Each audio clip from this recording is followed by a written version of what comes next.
Hello friends, welcome to civic railways. So ఈ వీడియోలో వచ్చేసి మనం కృష్ణమ్మకోన అవుటర్స్లో జరుగుతున్న డబుల్ లైన్ వర్క్స్, అలాగే కృష్ణమ్మకోనలో ప్రస్తుతం స్టేషన్ ఏ విధంగా డెవలప్ చేస్తున్నారు అన్న దాని గురించి తెలుసుకుందాము. సో ఫ్రెండ్ వచ్చేసి మనం కృష్ణమ్మకోన అవుటర్స్లో అయితే ఉన్నాము. సో ఇక్కడ మీరు కొద్ది దూరం వెళ్ళిన తర్వాత రైల్వే ట్రాక్ అనేది కంప్లీట్ అవ్వడం గమనించవచ్చు. అంటే రైల్వే ట్రాక్ అనేది సెట్ చేయడము.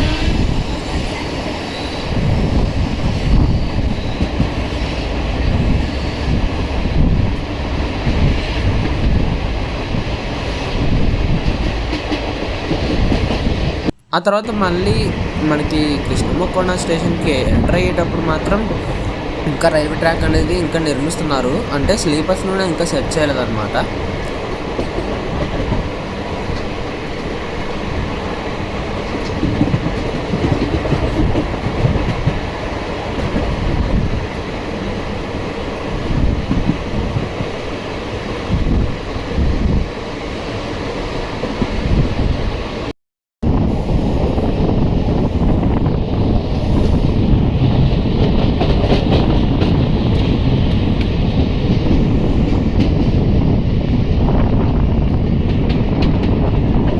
సో ఇక్కడ మనకు ఒక లైన్ అంటే లూప్ లైన్ కనపడుతుంది కదా, ఇదే ఒక మెయిన్ లైన్ అవుతుంది అనమాట. డబుల్ లైన్ పూర్తయిన తర్వాత అవతల కొంచెం ఖాళీగా ప్లేస్ ఉంది కదా, సో అక్కడ మరొక లూప్ లైన్ అనేది వస్తుంది.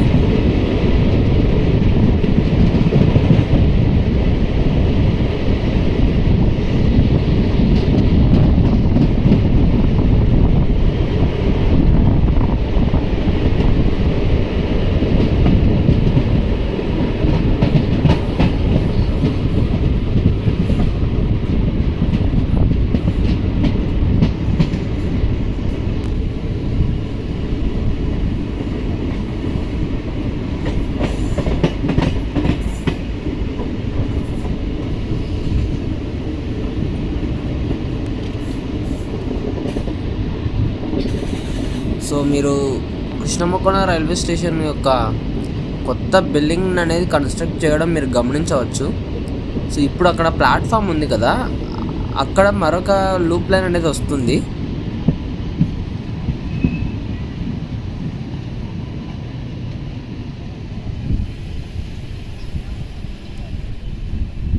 సో యువత వైపుగా మీరు గమనించవచ్చు. ప్రస్తుతం ఇది మెయిన్ లైన్ అవుతుంది, దీని పక్కన మరొక లూప్ లైన్ అనేది వస్తుంది అనమాట. సో స్టేషన్ అనేది మనకి మొత్తం కర్వ్గా అయితే వస్తుంది.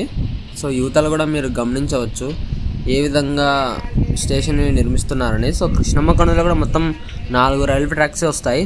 ప్రస్తుతం మనం ఉన్న ట్రైను అలాగే దాని పక్కన ఉన్న రైల్వే లైన్ అనేది 2 మెయిన్ లైన్స్ అయిపోతాయి. అవతల నేను ఆ కొత్త బిల్డింగ్ నిర్మిస్తానని చెప్పాను కదా, సో ఆ బిల్డింగ్ పక్కడిది మరియు ప్రజెంట్ మీరు చూస్తున్న ఈ కర్వ్గా ఉన్న ఈ రైల్వే లైను ఇక్కడ ఒక ట్రాక్. అంటే మొత్తం 2 లూప్ లైన్స్, 2 మెయిన్ లైన్స్, మొత్తం 4 రైల్వే ట్రాక్స్ అనేవి వస్తాయి. ఇంకా ఎఫ్ఓబి కూడా ఖచ్చితంగా నిర్మించే ఛాన్స్ అయితే ఉంది. ఇది ఫ్రెండ్స్ కృష్ణమ్మకోన రైల్వే స్టేషన్లో డబుల్ లైన్ వర్క్స్లో భాగంగా ఏ విధంగా డెవలప్ చేస్తున్నారన్న దాని గురించి నెక్స్ట్ వీడియోలో మనం మిగిలిన డబుల్ లైన్ వర్క్స్ గురించి తెలుసుకుందాము. ఈ వీడియో గురించి మీ అభిప్రాయాన్ని కింద కామెంట్ రూపంలో చెప్పండి. Thank you for watching.